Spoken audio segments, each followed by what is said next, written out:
Oh, God is good. I keep telling y'all, street got no God. God do not look out for street. Boosie really thought he wasn't going to jail for that pistol. I knew he was going. I was waiting. Boosie Badass is staring down the kind of reality no rapper ever wants to face: a potential 10-year federal sentence in his gun case. And just when you'd think the hip-hop community would rally behind him, guess who popped up right on cue to clown him? Charleston White. The man didn't waste a second.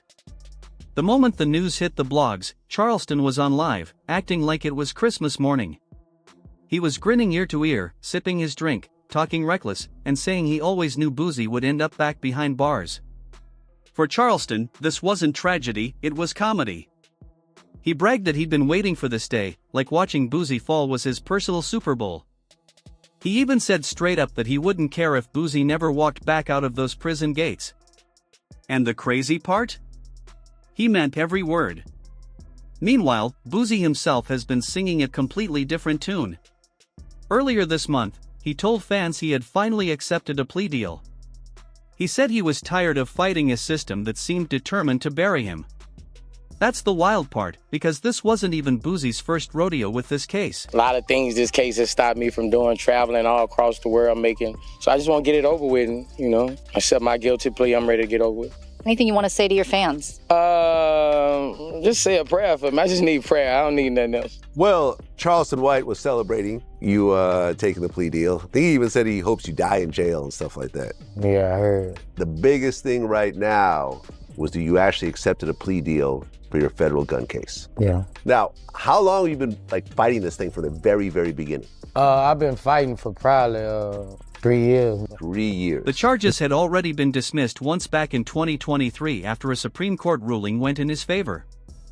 The judge dropped the case, and for a second, it looked like Boosie was finally about to catch a break, to get back to focusing on his family and music. But the feds weren't done with him. They came back harder in 2024 with a re-indictment for the same thing, being a felon in possession of a firearm. And let's be real, that charge alone is brutal. For anyone else, it's already near impossible to beat. For Boosie, with his history, it's practically a death sentence for his career. He was tired, worn out, and instead of gambling on a trial, he folded. He admitted it himself. Boosie said, "I wasn't going to go to trial with it from the jump. I feel like this the right move for me. I trust in God, but I'm tired of fighting." When he wrote that online, you could feel the exhaustion. This wasn't the old Boosie who loved trolling and clapping back at everyone who came for him. This was a man broken by the weight of the system, typing out words that sounded like resignation mixed with prayer. Fans could tell he wasn't just putting up a front this time. He sounded drained. And that's exactly when Charleston White decided to stomp on his neck. The man went live smiling like he just hit the lottery and started clowning Boosie with zero remorse. Charleston White said, "Going to jail. Oh, God is good. I keep telling y'all, streets ain't got no God. God don't look out for the street." Boosie really thought he wasn't going to go to jail for that pistol. I knew he was going. He going to jail. All that newborn baby, Boosie won't get to see that newborn baby until that baby be walking and talking. Boosie going to jail. The way Charleston said it, with that mix of sarcasm and celebration, hit different. Boosie hadn't even had a chance to process that he might lose 10 years of his life, and Charleston was already out here treating it like a live comedy show. He even went further, saying he hoped Boosie died in prison. Now that's wild, even by Charleston's standards. But if you've been following him, you know this isn't new. This man has built an entire career off being the loudest troll in hip-hop culture. And his obsession with Boosie? It's personal. Where the feds picked it up. Now, it was a state case. The feds came, picked it up. They had a ruling in the Supreme Court that went in my favor, and the case got dropped by the judge. The case got dropped. See, Charleston White doesn't just clown Boosie randomly, he makes it a mission. Every time Boosie has a legal problem, Charleston appears like clockwork. It's like he's got a radar that pings the second Boosie's name hits the blogs. That's why people are asking, why does Charleston White hate Boosie this much?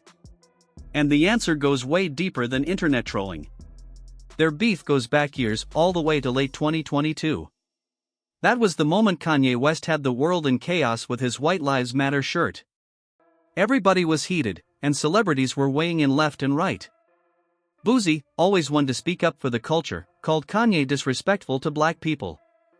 Honestly, most people agreed with Boosie. It was one of those rare times he was seen as the voice of reason. But Charleston White? Nope. He jumped online blasting Boosie for even daring to speak on Kanye. And Charleston didn't stop there. Instead of keeping it between him and Boosie, he dragged Boosie's son Tootie Raw into it. He even went after T.I.'s son, King Harris, saying those boys were doomed to fail just like their fathers, mocking their names and reputations. From that moment, the line between trolling and full-blown personal vendetta got blurred. Boosie never forgave it, and Charleston never stopped. That's why his celebration now cuts so deep. This isn't just Charleston laughing at another rapper's downfall, this is years of built-up animosity spilling out. He's been waiting for this exact moment, and now that it's here, he's relishing it. But let's zoom out for a second and look at Boosie's side. For years, this man has been dodging bullets, both literal and legal. Baton Rouge tried to eat him alive. He's survived cases, beat charges that would have buried other men, and lived through beefs, health scares, and more. He always found a way to land back on his feet. That's why this hit's different. 10 years isn't a slap on the wrist, it's not something you bounce back from easily. The weight of that sentence shows in every word Boosie types, in every interview where his voice cracks just a little more.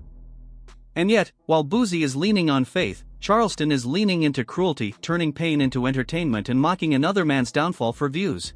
I wasn't gonna go to trial with it from the dump, actually, but I feel like this the right move for me. I trust in God. Fans are split. Some are disgusted, calling Charleston White heartless for clowning a man who might lose a decade of his life. Others, though, are eating it up, saying Charleston's just being real, exposing the hypocrisy of street rappers who act untouchable until the law finally catches up to them. One fan wrote online, "Charleston White petty as hell, but he ain't lying. Boosie been tempting fate for years. This was bound to happen." Another said, "I don't care how much you dislike a man. Wishing death on him in jail is too far. Charleston doing too much." And that's the thing, Charleston White thrives on that tension. He knows half the crowd is going to hate him, and the other half is going to cheer. Either way, his name stays in the blogs right next to Boosie's. At the end of the day, what makes this whole thing so heavy is the timing. Boosie just welcomed a newborn baby. He's out here talking about fatherhood, posting about family, and dropping emotional captions about trusting God. Meanwhile, Charleston White is literally celebrating that he won't get to raise his child. The contrast is insane. Think about it, a man looking at 10 years in prison, trying to hold on to faith, convincing himself this is God's plan. And another man grinning ear to ear, saying good riddance and hoping he dies behind bars. That's where this beef is now. It's not rap. It's not jokes. It's not clout chasing. It's ugly. It's personal. And it's cruel. For Boosie's fans, the next few months are crucial. The sentencing could lock in that decade-long stretch. If it does, we might not see Boosie free until the 2030s. Going to jail! Oh, God! Oh, God is good. I keep telling y'all, street ain't got no God. God do not look after street. Boosie really thought he wasn't going to jail, but I knew he was going. He going to jail. All that newborn baby Boosie won't get to see that newborn baby till that baby be walking and talking. Boosie going to jail. That's a lifetime in hip-hop years. And for Charleston White, it's just more material, more fuel to feed his persona as the ultimate troll of the culture. So here we are, Boosie Badass, a man who spent his whole life fighting to stay free, might finally be caged for a long stretch. And Charleston White, the man who's made hating him a hobby, is celebrating like it's the best news he's ever heard. Love it or hate it, this is one of those moments that will go down in hip-hop history, the day Boosie's fate was sealed and Charleston White popped champagne. Because in the end, this isn't just a court case. It's legacy. And whether Boosie spends the next decade behind bars or not, the way Charleston White turned his downfall into a live comedy show will be remembered as one of the coldest, pettiest, and most disrespectful moves we've ever seen. Months after Charleston White first lit up the internet clowning Boosie Badass, The disrespect didn't stop, it just grew louder, nastier, and more personal. What made it worse was how Charleston seemed to know exactly which buttons to press. He didn't just target Boosie, he dragged his family, career, and even his health into the spotlight. The tension built so high that when Boosie finally broke his silence on Vlad TV, you could hear the frustration in his voice. He wasn't scared of Charleston, that's never been his style. But he was cautious because, in his own words, Charleston wasn't just another loudmouth troll. He was someone who could get a man locked up just for breathing wrong in his direction. Boosie said, "I can't respond to that because once I see a man go up there and say he's going to put your ass in prison even if you threaten him or say something about him and he's got facts showing he's put people in prison, I can't take a chance of getting involved with that. Well, listen, I don't want anything to happen. He gonna call somebody. I've seen him on some bull, he gonna call somebody. Think about that." This is Boosie, a man who's beaten cases that could have ended his life, survived Baton Rouge when bullets were flying like raindrops, and outlived beefs that would have swallowed other rappers whole. For Boosie to admit he has to tread lightly around Charleston White shows how deep this mess runs. Boosie wasn't scared of Charleston physically, he was wary of the system Charleston brags about using. Because Charleston White has no shame in saying he calls the cops. Put your in jail, waiting for the FBI to send me the right collar number. Cause I'm finna make a report on your mother and people. And you make the man call your name specifically. The promoter specifically said your mother little. He implemented you and implicated you. Finna go to jail, back to jail. You gonna be on your knees, but them knees gonna be bleeding again. He files reports, sets people up, and then laughs about it online. That's not street code, that's paperwork warfare. Even though Boosie played it cool in the interview, you could tell Charleston was living rent-free in his head. And it didn't take long before things escalated again. Early 2024, the beef spilled into a whole new arena, internet culture. Aiden Ross, one of the biggest streamers online, was supposed to host Boosie on his stream. Fans were hyped. But then Boosie passed, not wanting to deal with Charleston's shadow hovering over everything. Next thing you know, Aiden flipped the story completely. He jumped online and claimed he turned Boosie down out of loyalty to Charleston White. That lie exploded across social media. Suddenly, it wasn't just hip-hop blogs, streamers, gamers, and random kids on Twitch were talking about Boosie and Charleston like it was a boxing match. The situation got so messy that DJ Vlad himself had to step in. Vlad dragged Aiden for trying to play loyal soldier to Charleston White, pointing out that Charleston had literally praised Hitler and denied the Holocaust. Vlad basically told Aiden, "This is the man you're writing for?" That dragged the entire mess into a bigger conversation about how Charleston's name was becoming clout currency. People weren't just trolling for fun anymore, they were attaching themselves to Charleston because they knew his chaos guaranteed clicks, even if it meant siding with someone publicly clowning a man facing a decade in prison. And Charleston White? He loved it. The man thrives on attention, and the more people fed into his narrative, the harder he went. By March, he was back online claiming Boosie had allegedly warned promoters not to book him. No proof. No receipts. Just vibes. But Charleston doesn't need proof. He says it loud enough, says it often enough, and suddenly, people believe it.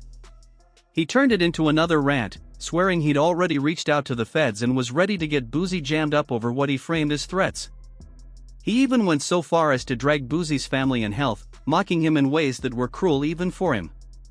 Charleston White said, "I'm going to put your ass in jail, waiting for the FBI to send me the right kind of number, 'cause I'm going to make a report on your mother."